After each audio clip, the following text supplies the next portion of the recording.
Oh yeah, about to get my Cinema Stash rehash on. Let's go!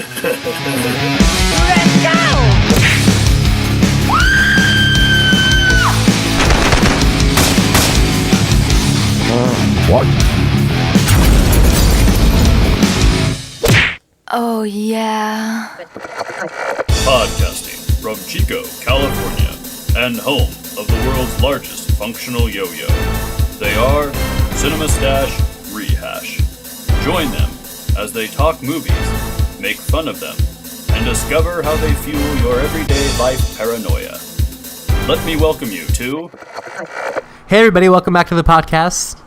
You know, it's the Cinema Stash Rehash podcast, and of course I'm here with my buddies Wyatt Campbell. What's up? And Jason McClinton. Hello. And we decided to rehash some movies that we liked as children, and maybe they weren't the best movies, but you know, they have a piece of our heart. And of course I chose the movie Screamers. Nice. You know, it's a Peter Weller movie that I enjoyed when I was a kid. It was a little bit later than RoboCop. You know, Peter in his, I guess it was later years, I would say, but I thought he was a good actor in the movie, so yeah. I wanted to see what my buddies thought about it, and you know, but get into one of the first movies where we might have a disagreement on something. So it's exciting. We've agreed on everything so far. So you don't have to hear my voice for the first 15 minutes. I'm gonna let Wyatt kick you into the synopsis of what's going on here. Well, okay, first of all, the concept of this movie was based off of a Philip K. Dick short story. Yes. And Philip K. Dick has been, he's him. If you listen to our podcast, you'll know of his work. Yeah, I mean, Blade Runner, others, Minority Report. And the year is 2078. On the planet Sirius 6B, there's been a decades-long war amongst the new economic blocs and the Alliance. Blah, blah, blah, blah. They build robots that fucking wield these crazy blades. Yes. But, Chris, I had never heard of this movie before you had wanted to watch this. And I'm kind of glad you brought this movie out because having said I'd never heard of it, I liked it. I thought it was watchable, and with a higher budget, like you had mentioned, this movie could have been epic, I think. Yes. But there's just no way they could have done it with the budget. No, it was. I mean, like, it was still pretty epic to me. I mean, like the whole Screamer part with the blades, and even as it begins with the guy walking out there, and you don't really know what's going on, and the people in the camp, you don't have any idea what the movie's about, and throughout the whole movie, it seems like you don't really know what the movie's about. It's always changed. It is very first it's about a war, and then it turns into about machines that are taken. Then it's like just crazy machines and I thought it was kind of cool. Deep. Like they open up that message from the guy who gets ravaged by the Screamers at first, and it's like this peace offering from the NEBs. And at that point I was kind of like, okay, I get where this is going, and I thought it was a pretty good curveball for them to throw at, where when Jefferson shows up, and that's the fan's testicle right there banging against the light. Just so the fans know, we're sitting in Chico, California, in a garage at 8:45, and it's still about 90 degrees outside. So there's sweat upon the brow. You may hear some feedback, but we're gonna put the damage in for you. Anyways. Yeah, and kind of like in reality, we have one fan supporting us here. Shout out! Actually, there's two. There's the true. one. He's the guy that doesn't tell his friends that he just listened to it. He is the closet fan. He's the one we care about. He's kind of far away. Wish he was closer. Michelle, if you're listening, thank you. I agree with what Wyatt said. I also had not heard of this film as well. I mean, I feel like with the title Screamers, I felt like I should have heard of it. It feels like a movie that you should know, but I've never met a person that's seen it, to be honest with you. And it's not really a movie I would suggest it. I mean, it's not like, it seems like have you seen this movie? You need to go watch it, because there are movies like that, of course. Yeah. This isn't one of them. This is a movie I give to my buddies to see what they think about it, because I know you'd watch it. Yeah. Right. You're usually like, hey buddy, watch this movie, and it's like, oh, I'll see it later. Okay, cool. And that's never gonna happen. But you guys will actually watch it. To be honest, I mean, it does. It opens up with the space overture. You see it. You see the moon or the sun or whatever the planet. And it felt like, it felt like there was actually a bit of a budget there. Maybe they used it all in the title sequence. I'm not sure. But I had promised, right getting in, and then like you open scene, you feel like you're on Mars because it's a little bit on the red tint. But I had no idea where they were exactly. I mean, Sirius SB or 8B or 6B. Yeah, something like that. But then you see this guy, and he's walking through the desert, and he looks like he has a dump in his pants. I mean, it looks like a very uncomfortable walk. He did. Yeah. It's like it's almost like they put 3 layers of clothes on him just to like make him look like stiff, you know? Exactly. Shit. I mean, knowing later on in the movie the stuff that he probably went through getting there. Yeah. I mean, you can understand if he actually did have a dump in his pants. But anyway, and then he goes through it, and he gets in there down into like the bunker area, which is like the fortified point of the Alliance. And that's when you suddenly get introduced to these balls called Screamers. The Screamers. The machines that start out as balls. Yes, they're spherical. The smart-ass machines. Exactly. Screamers only attack living things. They read your pulse rate. Tabs broadcast your heartbeat one step out of phase, flatlining you. And he just gets decapitated. He gets literally fucked up, like just blended. First he gets like a really nasty gash to the leg, and it's like I think I like this movie because of the little bit of practical effects, because they had some awful CGI in this movie, but they did have some little practical things, like when the guy's leg gets lacerated, and it just looks like funky, like fake stuff. That wasn't terrible, but it's one of those things. It's not great, but it's not terrible. I enjoyed it, and that opening scene where they're in the bunker, I kind of like, at that point I'm like, okay, so this good-looking woman who struggled to shoot this guy is going to be a major character in this movie, right? And that's it. And that's as far as female roles in this movie, that's the first of 2, right, with speaking lines, and her night's over after that. Pretty much, yeah. That's the last you see of her. Yeah, that's the last you see of her, and then you'd kind of think like, but I guess they probably didn't want all the women throwing themselves at Peter Weller because he was kind of old and like emaciated looking. I don't know, dude. He was pretty suave though. True. He was pretty suave, but at the same time, I thought he was a great actor in this movie too. For most of the movie, there's a couple lines that weren't written very well. Aside from the guy who played Becker, he was the Top bill. He was the only actor. He was. And that's another, like, settle down.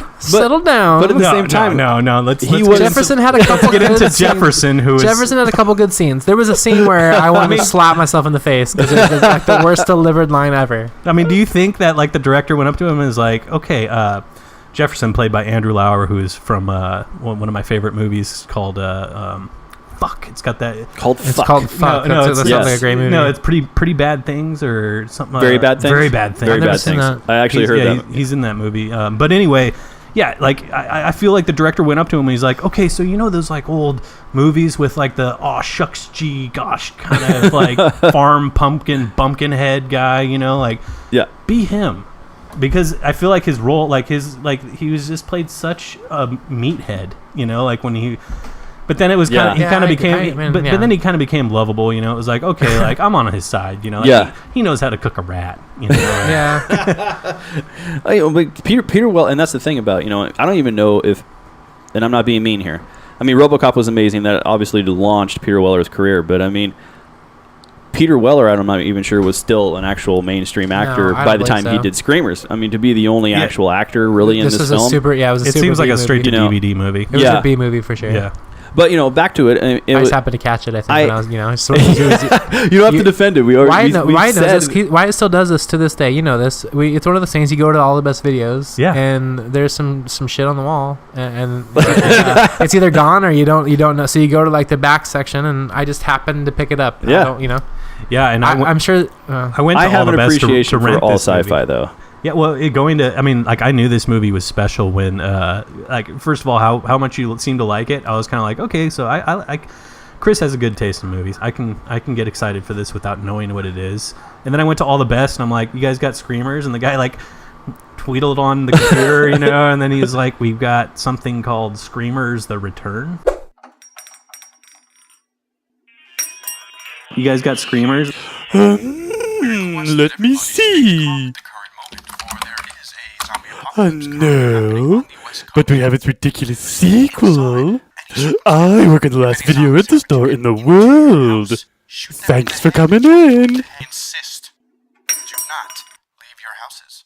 And I was oh no! Oh, did they make a sequel? I guess. Yeah. Oh shit! I gotta watch it. I have to watch it. But yeah, so now I'm all like, okay, so is how obscure is this movie? Like, do they have Jason's movie? Because I'd never heard of Jason's movie, which we'll get into the next podcast called The Ice Pirates. So I went over to the sci-fi section, found that really easily. So I'm like, holy shit, this Streamers movie just must be so far off the radar. Well, was it? So the question for you, just to start the podcast off, was it bad?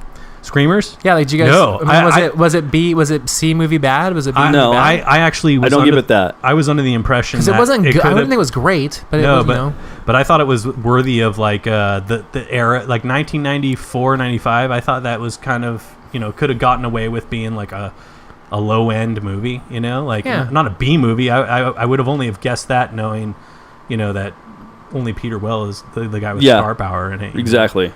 And how big was his star power? Yeah, but I mean, I liked the movie, the plot, everything. I did enjoy it because there were some great sci-fi elements to it, which I always appreciate sci-fi. Overall, the CG wasn't that great, but I felt there was good set building. I love the doors, down from the bunkers. All that, and like the honeycomb and bar. the guns were pretty sweet. They had some good. The backdrops were not. The backdrops are good, but they weren't blended very well with the set. I felt like it was this kind of like that's the fan clapping for you guys. Fans. But I felt like it was like a blend of Stargate SG-1 and like something like Sharknado. Or I don't know, but yeah, it kind of had that feeling, that set feeling of a TV show, like a sci-fi TV show. Yeah, it was like a sci-fi movie, especially sure. when they went in the bar and like he started eating like licorice while he was drinking liquor and smoking a cigarette, and then at that point you're introduced to the fact that they have to smoke cigarettes to stay alive. Yes, there was so much. I thought that was very interesting. You have to be unhealthy to be healthy. Yeah. Which is weird. Attention all personnel. Warning. Radiation alert. Please light your red. The air is terrible out here. It ain't the air, it's what's in it. What, radiation? That's right. This is the only thing that neutralizes it. Here. I believe you gotta put this shit in your lungs just to neutralize the shit in your lungs. But yeah, the purpose of the Screamers was developed by the Alliance. They were there to actually go over and kill the other guys. Yeah. But as time, they self-evolve and self-replicate somehow. Yeah, but which is funny because they always label their chips. Yeah. I thought that was funny. Knows it. With the original Screamers, they wore those bracelets. This is your tab. From now on, it won't work for anybody but you. That identified to them because, that's the first. Yeah, because that's their only one that they know of. Screamers like Predator have that heat vision kind of, So, and that's how protected them from the original Screamers, which I understood that was their original design, and that's the only Screamers they knew of. Yeah, apparently the rank 3 or whatever they were, type 3. Type 3s, I think. Yeah, were the type ones 3s. that the bands worked on, and then they hardly left their base too. They didn't. So like the Screamers were just surrounding them, and like they never seen anything beyond that. But once they got to where the NEBs were, they started seeing the evolved ones, like the little dinosaur-looking one, or whatever, and which I don't even remember what type that was particularly. But then the crazy one is like when they start. So the whole point is like they start realizing that shit's terrible, and he's like, the whole purpose of the cylinder was they wanted to negotiate a peace treaty, right? And that never, which would make sense if on the other side the Screamers are evolving and like murdering. And they're killing. They need to get them out. Yeah, so they can just take over. So take their scan. Or that's what dude with poop pants was coming over with. Was he human though? We don't know exactly. That's the problem. It's like about this movie is as you're watching it, it's unfolding. You have no idea really what's going on. I'm gonna blow your mind later in this podcast. I'm gonna go even deeper than that. So. Perfect. Okay, so but then go ahead. I just want to get us to where this kind of makes sense a little bit. Where Peter Weller, for whatever reason, like is so fascinated with this little boy that he decides to. I felt like between the two, Jefferson and Joe. Jefferson would be the one like, are we really just gonna leave this kid here? Instead Jefferson's like, dude, he's like, well, what like we gotta. There's no way. No, Jefferson wanted. He was like, you can't leave him here. Yeah, exactly. Jefferson was the one, and Weller was like, we'll be back. But it seemed like a few hours or something. Peter, maybe it was the teddy bear. Because obviously at the end, you guys watched the very end, right? Yeah. So maybe it was the teddy bear was the whole reason that Joe is even in the in it. Because when you think about it, it's like he grabbed that teddy bear and he was like, "What do you got here? This looks good. Yeah, this is a good guy. This is a good guy." Yeah, but that was the genius of that particular model. Is like, you know, he was that. Can I come with you? Yeah, can I come with you? Hey, yeah, can I come with you? You guys have sons. There's no way you guys would be able to turn that kid down. Exactly. No way. That's where they appeal to. But you. I would think that kid's a little weird when it's like, you know, what? How do you get away from those things? True. Yeah. I hide. So- Yeah, but what do you eat? Different food? Yeah. Okay. Yeah, and they're not programmed what with does that that many mean? like sentences that make sense. Right. Because he only says like a few lines that just happen to make sense at the time to fool him, you know. Yeah. And this is like during the trek over to the Alliance or the NEB's camp. They're trying to get over there to negotiate this treaty, and they've happened upon this kid that we're talking about that you just think is a kid who's just lost. So can I ask you a question real fast? You guys watched movies deeper than I do, probably. Did you? So I didn't. When the NEBs or whatever sent over the guy with the message that wanted to choose True Alliance. Was there commander. actually like an actual NEB commander that did that, or was he a robot? Wasn't everyone besides like Peter Zeller a robot? I think Peter Weller. I'm sorry, not Zeller. Well, him and the guy Ross were humans. And Jefferson, obviously, but yeah, the Becker. I'm not sure I don't know if Jefferson was. Jefferson. Yeah, that's a good point. Who knows? I've seen that movie a jillion times now, and the more and more I watch it, the more and more I feel like. But on the other side, that other guy, the glasses dude, who was like a little bit Ross. That was Ross. Okay. And he was human. Off. Yeah, he was human, but everybody else on that side was. But here's the thing. Was a bot. Here's my thing to you though. Was he? Well, True. we don't know because Becker killed him, and Becker was a bot. But no, remember when they killed him? He bled. I mean, you know. Yeah, but they can bleed. They can fuck. That's a my good point. So that's a good leeway into that though. I thought that everything that they were doing was set up by the robots. Even the plane crash, everything. Wow, that's a good distraction. Well, Peter Weller says, "Hey, you know, where in the fuck did this thing come from? We don't have any things here. We've been here for 20 years. What is this or whatever? How long it's been?" So was that plane actually even real? Because that kid was human. And then he comes down, crashes and crash lands. The plane crash lands. That's like one of the opening scenes, just so we can bring everybody else back in. And a lone survivor, is this smashed in a bathroom. Was that Becker? No, Jefferson. Jefferson. I only watched this once, so I'm trying to remember. Funny guy. Okay. It once is all you need. So I'm glad you did. I appreciate it. But yeah, and he comes down and he tells people things and everything, and they get the wheels turning on the other side, realizing that, you know, shit is definitely not what they think it is. You know, because they come to turn that hologram that they watched. Yeah. He'd been dead for 2 years. That's what I was gonna say. Or was he? That's what we're gonna say the entire time. That's kind of my question. Because what if that was real, and then Jefferson was just a robot trying to get them to come to leave? That way, the robots can take over the fort. I don't know. That's funny because it never was explained, and so every time I watch it, I feel like if you go, it can literally get really deep. Because by the end, she says, "Hey, we can do whatever the fuck. We're the smartest things on this planet. We can do whatever we want." Well, and literally right after Jefferson leaves with Joe, Peter Weller, you know, like as they're trekking over to where the NEB base is supposed to be, we can't overlook the scene where they're camped out at night and Jefferson's got his porn glasses on. Yes, the porn glasses, dude. Yeah.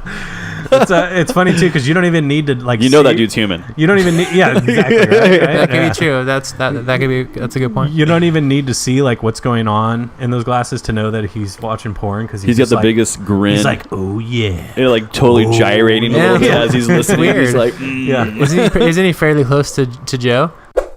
Okay, so we've got Joe right there. We got Can I Come With You Boy over there. We've got this sexy fire. Oh, here's a sexy fire. Here's my lotion. I was almost gonna take this bracelet off. Okay, and I got my puffy jacket.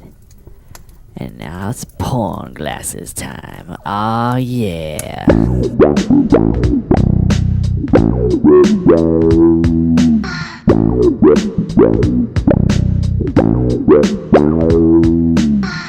Yeah. And he has to take off his bracelet to do that. It's like I'd probably keep my little like bracelet on if I was gonna put on porn glasses. I might just wait the 2 days. I don't want to have my dick out when I get hit by a screamer. Or maybe you do. That's what's going forward first. Decapitate, you know. Yeah. And your heart rate gets all going quick. Like, you don't want to do that. Why would you want to accelerate your heart rate?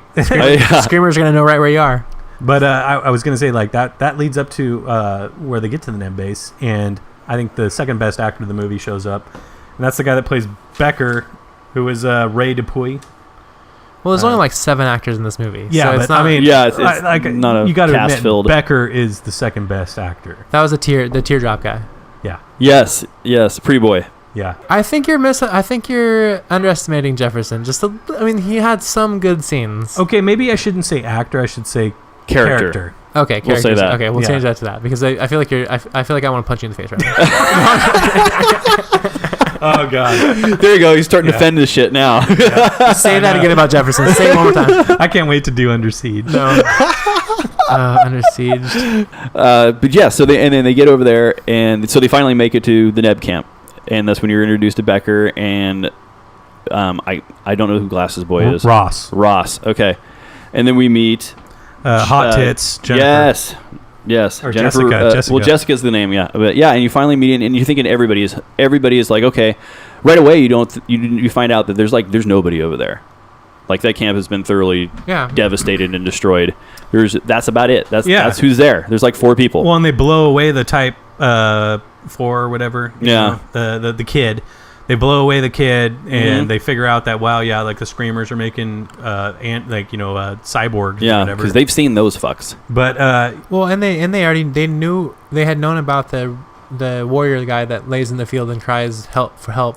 Yeah. Oh, that's right. Yes. They Yes. just didn't tell, but they had seen the progression. Well, and they had a really because they're fucking robots. Yeah. Of course they've seen the progression. And they are the progression. They're almost like proving themselves as smarts, like by hiding in the vents, behind the blade. Like that whole thing kind of convinced you, like, yeah, they're trying to keep something out, So it was. I was pretty shocked that, Becker was one, especially after. Like the whole incident where he kills Ross and they don't kill him. But I did think back, I'm like, he doesn't bleed, because when he gets cut in half, he doesn't bleed. No, he's like a full-on robot. He was like the next phase before the next phase. He should have known that when he cut his tongue with his super sharp knife and he didn't fucking bleed. Totally. Yeah. I felt like that was just him saying I'm a robot, bitch. Or either that or I suck at sharpening knives because he's sitting there swirling it on his little piece of flint or whatever. Couldn't cut a hair with that. Yeah. Yeah, no, that's so true. I actually didn't even pick up on that. I mean, that's true. Yeah, him cutting his tongue and shit, and nothing happens. He's been sharpening that shit for an hour, and nothing. You're that should cut your tongue. So when they get to the NEB thing, the only people they find end up all being robots, besides the one dude that was probably a robot.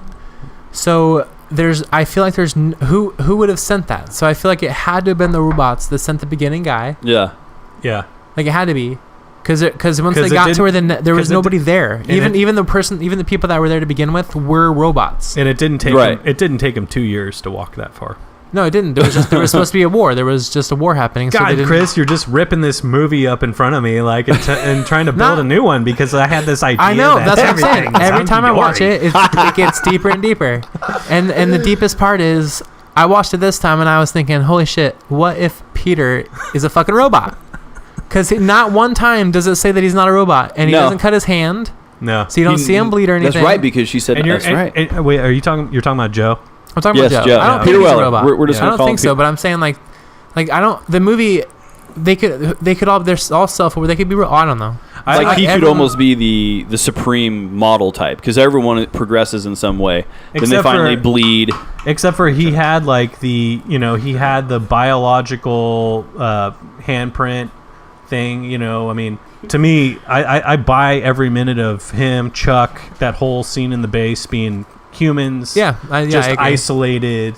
I think, but outside of that, I think it's all up in the air. Even with I just don't know. But when I first saw it, I didn't think that it was just a sci-fi movie. But now it's like, now it's like I have no idea, because I never thought about. They got sent a message from some camp.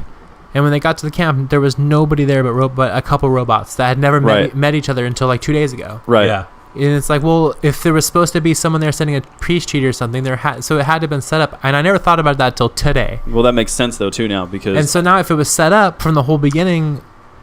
Well, because as they evolve, at first it was Alliance.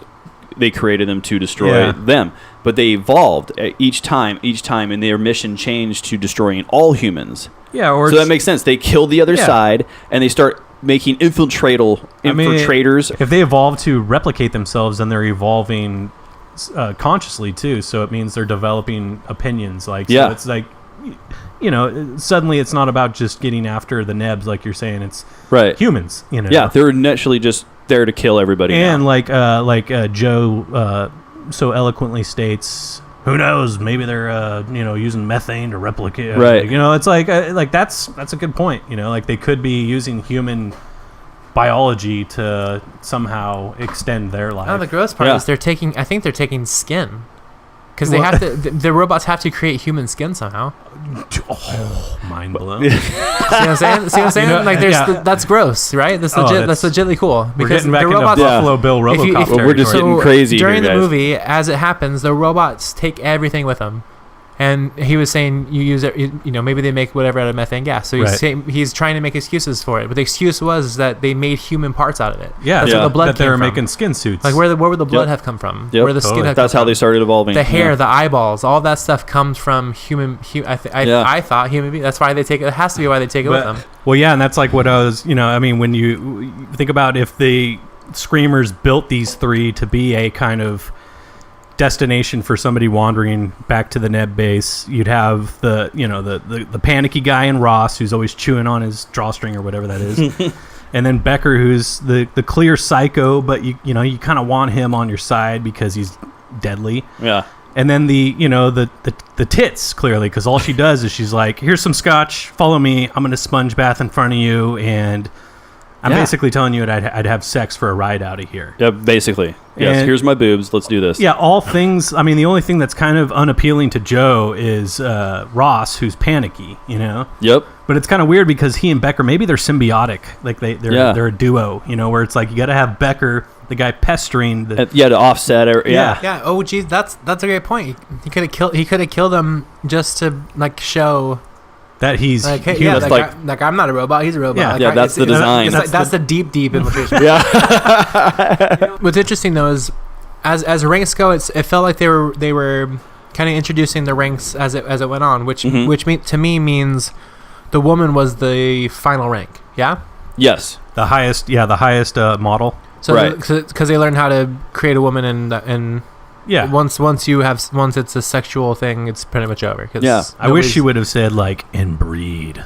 Oh damn, no he got her pregnant. Yeah. That's like the ultimate right there. So now we have screamer hybrids. Literal screamers. Yes, exactly. Little baby screamers. They're screaming. But she just wanted to fuck. Yeah. So. Yeah, because Ross, he was like the infiltrator unit. We'll say because he went and to the other side, even if they are all human over there, we don't know. That's the one thing. Well, he was the guy with the story, I was in a platoon and they took over, and everybody kept going, and you're the survivor. Yeah, as if it was his story over and over again, which is kind of weird. It kind of makes it even more likely that he is a robot because they already suggested it, and then he bled. Yeah, who cares now because she bled? Oh, yeah, because we how did no. I'm sorry. Did I? You can't say that. Yeah. But yeah, no. That kind of makes me wonder if they are just the trio is a trio of robots, and they all maybe there's a bunch of those trios all over that planet just waiting for wanderers. They each have specific jobs. Yeah, I've never seen number 2. Maybe they explain it. I don't know. I doubt it. The Return, or whatever it is, something. The Resurrection.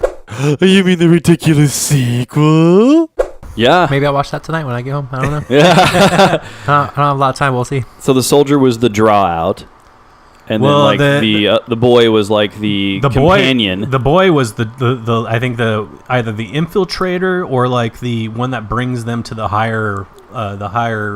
more advanced ones, because the boy, the type 3 or whatever he is, I don't know the types. I mean, because there was whatever type the kid is, he infiltrates their base. He's 3. So he's type 3. He's more of a wanderer or something. Yeah. Well, that's what I mean. Because that's right. That's the story they told. The fallen soldier one is the one that draws you out. Because they were all robots. Yeah. So the story could have been nothing. So the fallen soldier one draws you out from your base, and you get killed. And then the boy is he leeches onto you, and you feel safe with him, and then he kills you. And then I thought it was Ross, but whoever the guy who was on the Alliance side, who the second guy, Becker, it was Becker. So I thought it was Ross. Anyway, and so he's the infiltrator because he infiltrated, gained the trust, and he was going to kill from inside or something. Well, and he posed as the the fallen soldier. Remember, he was like after the blast that I forgot how it happened, but they got blown up, and then he was sitting there going like, "Help me, help me!" And Jefferson went over there to go help him, and then he like crushed Jefferson's torso. Oh, Terminator style. Totally. But and I didn't get this. Maybe you guys did. Every time they killed somebody, he had like a cool line. Like he was saying like, "With my legs in the front" or something. You know, he had like some speech. Well, he was always reciting Shakespeare too. Yeah. Oh, it might have been maybe it was Shakespeare. I don't know. I'll have to. Yeah, he was reciting Shakespeare when he killed Jefferson because he said some Shakespeare earlier, and like Jefferson was like, "Is that Shakespeare?" And, yeah, and he was like, "Very good." That's right. Okay. I thought that was a weird scene because it was just like, why would Jefferson even give a shit what this guy thinks, and why is this guy like, why is he reciting Shakespeare? It's kind of weird. No, like I said, I watched this movie, and as a movie, I don't know. I don't really know how to look at it. I mean, as a movie, it's just a movie. As a story, it's a pretty cool story. When you watch it a couple times and you start thinking about it deeper and deeper and think about the characters and what actually happens throughout the movie, I the more and more I think about it, is his secondhand man a robot at the beginning to begin with? That's what I mean. That's why I called him the infiltrator.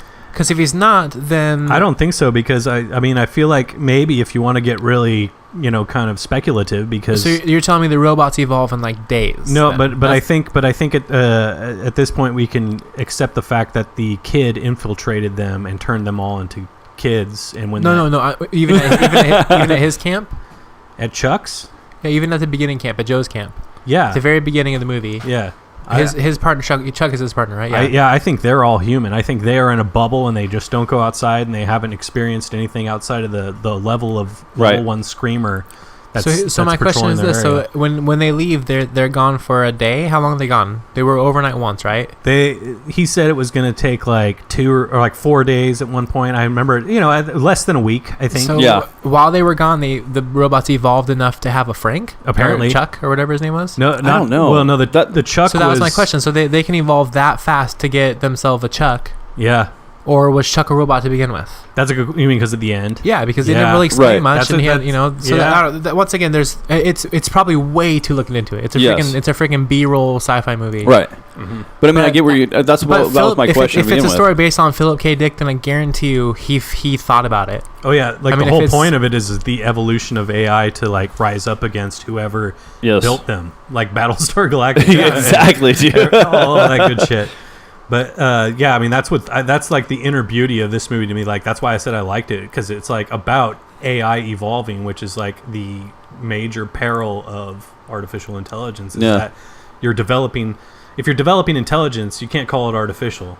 Right. If you're developing a type of consciousness, it's gonna be a consciousness. Yeah. Even if it's like so-called computer to you. Yeah. But that's what I thought was. I mean, like you said. I mean, the evolution of them, because the first ones we see are the spherical blade things, and then like later as they're going to they already met them at the other camp, and they were going through it, and that like the next phase, which was like that iguana looking skeleton thing. The little like patroller or whatever. Yeah, I mean, like, so they just kept like evolving in different ways, and they kind of got like structural or skeletal. Yeah, they're on their way. Yeah, the first one looks like Shredder's helmet. Yeah, totally, exactly, with like some buzzsaws on it.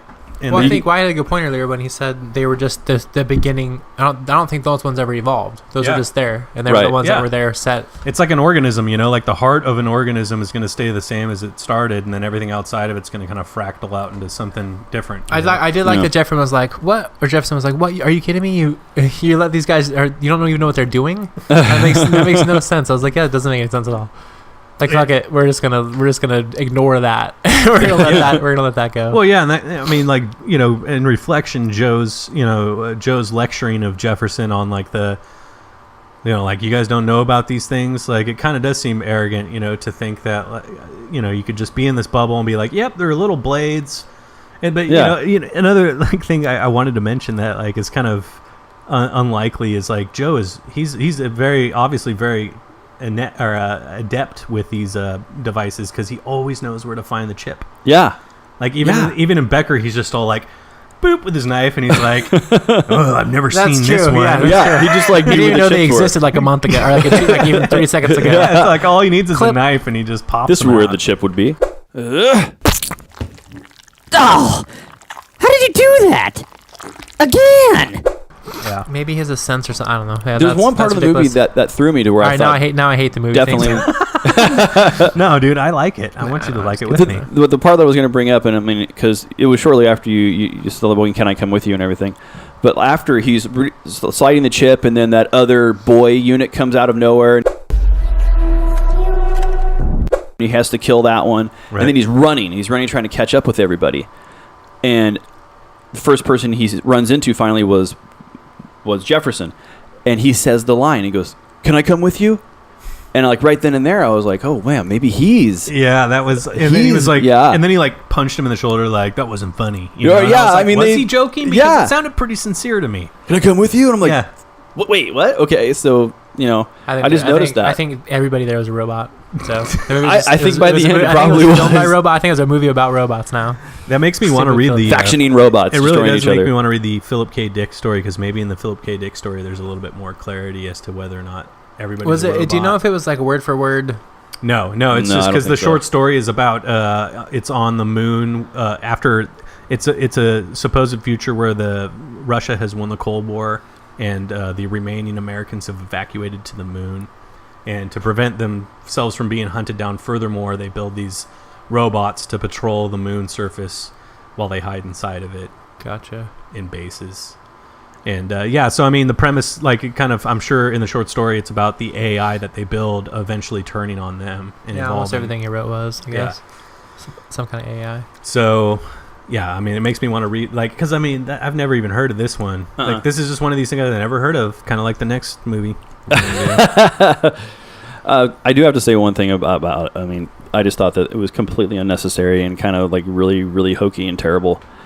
But it was actually after the scene where he cuts her hand. Oh yeah, my least favorite scene for sure. Yeah. Oh man, and they do this like ridiculous makeout scene that was like just so unwarranted. Here's a severely deep laceration. You want to have sex? I know, it was like legitimately made my girlfriend and I like awkward together for a second. And that's hard to do, but we both look at each other like, what the fuck is going on right now? Did she give you one of the "is this something you masturbated to" scenes? Not that one. Oh god, not that one. I just thought it was the whole like it was like completely pointless. There was no reason to have this like long makeout scene with music at that particular moment. No, I agree. It was uncomfortable at best. It was just right. It was like the only point in the movie you could justify a sex scene. Yeah. They were like, can we have them fuck? Like at this point, no. Okay, so here's the Becker's thing. Still around. He probably watched. Here's the thing.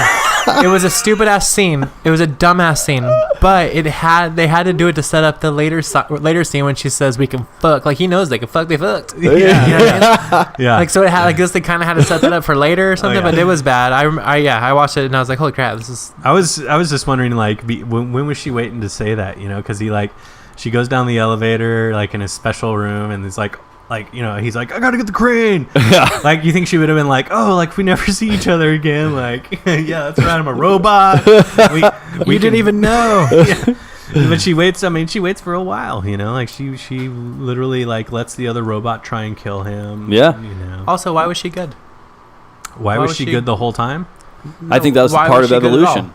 I think it was a part of the evolution. The kiss. And Must have been a good kisser. I think the ultimate thing was the evolved robot wanted to escape, and that was the only way to escape was to get in that pod, because I think they were all fighting for it at that point. Yeah, they were. Whoever could get in, the teddy bear got in there. Yeah. Freaking teddy bear. Which was just like, oh, when I saw that I was like, oh yeah, like there could be a sequel to this, and that was before I realized it was a B movie. Yeah. You don't want to see a movie to a B. You don't want to see a sequel to a B movie because they are not very good. Because it's probably gonna be a C movie. It was at C minus. Yeah. What was the borderline budget D. of the original? $9 million. Let's make the budget of the That is sequel. $1.5 million. $37,000.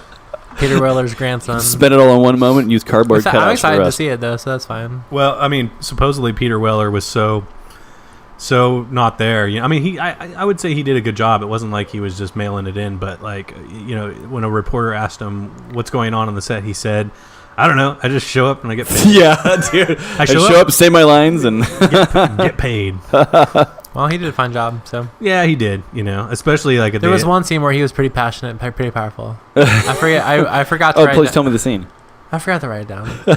As he yells something, he's like, "God damn it, Jefferson!" I was like, oh, that's good. I like that. Oh, Jesus Christ! I enjoyed it. I mean, overall, it was good. It's definitely watchable. But would you recommend it to people? Would I recommend it? I probably wouldn't. I can agree with that. I think it takes a special type of moviegoer to like this movie. But I mean, if you're okay, let me put it this way: I would recommend it if I knew the person was a severe sci-fi fan. Yeah, because it's definitely a good sci-fi film. It is, and I'll give it that for sure. But I mean, if I know, so I'll half recommend it. Yeah, okay. Well, yeah, I'm half recommending it. Only if you're like deaf and blind, or if you're a super big nerd, I guess. No, I liked it. Like I said, it's not something. It's a guilty pleasure. I mean, that's what I mean. But it's not something I tell people to go watch. I will never say, "Hey, this is one of my favorite movies. You need to go see it." Yeah, it's not gonna happen. But if I have to, if I'm gonna make you watch it, then it's not bad. I would say this. Yeah. If I was gonna do a podcast or talk about it with people like after it like this, I would definitely recommend it. Absolutely. But if it's a talk-aboutable movie. If you were like somebody that's like, "Hey, I got my Friday night movie." No, probably not. Yeah. I guess we'll just see how that fan out there thinks. You had at least one fan clapping for you tonight. That's all it took. Absolutely. All right. Well, thanks for being around. I appreciate it. I hope you liked the movie. Hope you liked the podcast. And I thought this movie was great, Chris. Thank you. No, I mean, I like I said, I did enjoy it. I'm not mad that I watched it. Let's put it that way. If you listen to the podcast without seeing the movie, I hope you like the podcast. All right. Next episode we're going to do is Ice Pirates, one of my guilty pleasures that I couldn't stop watching as a child. So. Do not Google Ass Pirates. It is Ice Pirates. See you next time. All right, bye. Hey everyone, thanks for listening to Cinema Stash Rehash. Be sure to give us some awesome iTunes reviews, like us on Facebook. Don't forget to check out past episodes and join us next time on Cinema Stash Rehash.